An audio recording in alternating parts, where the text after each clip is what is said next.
দেখেন, যদি আপনি এই একজন ডাক্তারকে বলেন যে একটা বিল্ডিং নির্মাণ করতে, তো সে তো এই ডাক্তার পারবে না, পারবে? তো যাদের ভিতরে ঈমান নাই তারা মানুষের ভিতরে মুনাফিকি কথাবার্তা বলে বিভিন্ন সময় বিভিন্ন রকম বিভ্রান্তি পরিস্থিতি তৈরি করতে চেয়েছে। আপনি দেখছেন একজন জাসদের নেতা হয়ে গেছে জামাতের আমির, যার ভিতরে মনে করেন ধর্মীয় কোনো প্রতিষ্ঠান থেকে এই শিক্ষা গ্রহণ করে নাই। আমার মনে হয় না যে উনি শুদ্ধভাবে কোরআন পড়তে পারে কিনা, আমার তাও জানা আছে। যদি শুদ্ধভাবে কোরআন পড়তে পারতো তাহলে মানুষের গীবত করতো না। আল্লাহ পাক রব্বুল আলামিন কিন্তু বলেছেন যে তুমি গীবতকারীকে দূরে রাখো বা গীবত থেকে বিরত থাকো। তো যারা গীবত করে তারা তো মুসলমানের খাতায় পড়তে পারে না। জামাত ইসলাম এর নেতাকর্মীদেরকে আপনি মিন করে বলেছেন যে জামাত আলারা এইসব কথা বলে। জামাত আছে জামাতের জায়গায়, কিন্তু জামাতের ভিতরে কোনো ইসলাম নেই। ইসলাম থাকলে মানুষেরকে গীবত করে এরকম কোনো কথা বলতে পারে না। তারেক রহমান সাহেব আসবেন কি আসবেন না উনি কিভাবে জানেন? তারেক রহমান তো আসছেন। তারেক রহমান তো বাংলাদেশের সর্বপ্রথম ফ্যামিলি কার্ড এই করাইল বস্তি থেকেই শুরু করছেন। হতদরিদ্র মানুষের জন্য তো এই ফ্যামিলি কার্ড। তো যারা এইসব কথাবার্তা বলে নিজেদেরকে ইস্টাবলিশ করতে চেয়েছে তাদেরকে জনগণ প্রত্যাখ্যান করেছে, এবং তারা যে কটা আসন পাইছে সেগুলাও মনে করেন যে বিভিন্নভাবে মেকানিজমের মধ্য দিয়ে, যেটা আপনারা জানেন যে যেমন ধরেন এই যে নাহিদ ইসলাম, তারপরে হচ্ছে যে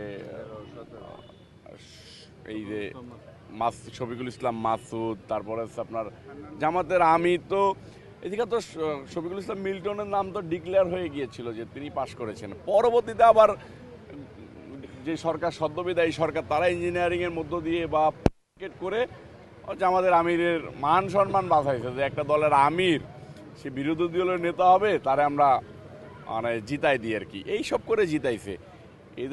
এদের মুখ দিয়ে শুধু এইরকম বাজে কথা, মানে মুখ দিয়ে গন্ধ বেরোনো কথা ছাড়া ভালো কোনো কথা আপনি পাবেন না। এটা মুক্তিযুদ্ধের সময় 71 সালেও পাইনি, এখনও পাবেন না। ধন্যবাদ।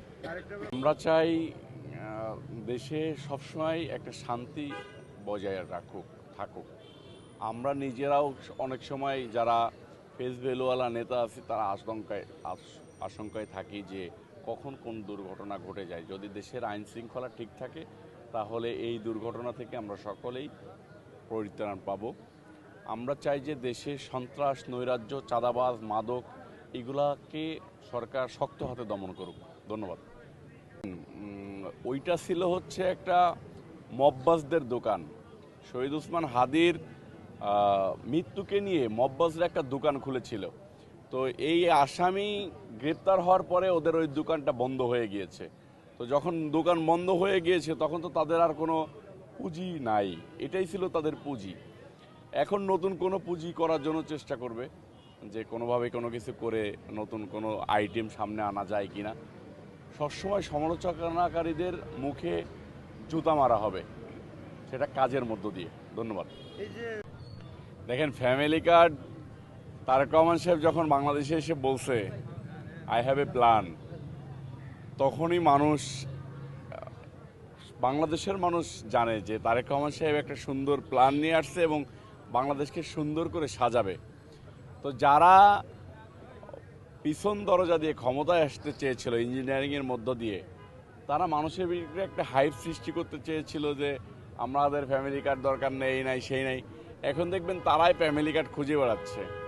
তো আমাদের কাছে তো অবশ্যই আনন্দের যে বাংলাদেশ শহীদ রাষ্ট্রপতি জিয়াউর রহমানের পরে, দেশনেত্রী বেগম খালেদা জিয়ার পরে এরকম একজন রাষ্ট্রনায়ক পেয়েছেন, যে রাষ্ট্রনায়ক শুধু দেশকে ভালোবাসেন, দেশের মানুষকে ভালোবাসেন, দেশের মানচিত্রকে ভালোবাসেন, স্বাধীনতা সার্বভৌমত্বকে বাংলাদেশের মানুষের হৃদয়ে রাখতে চাই।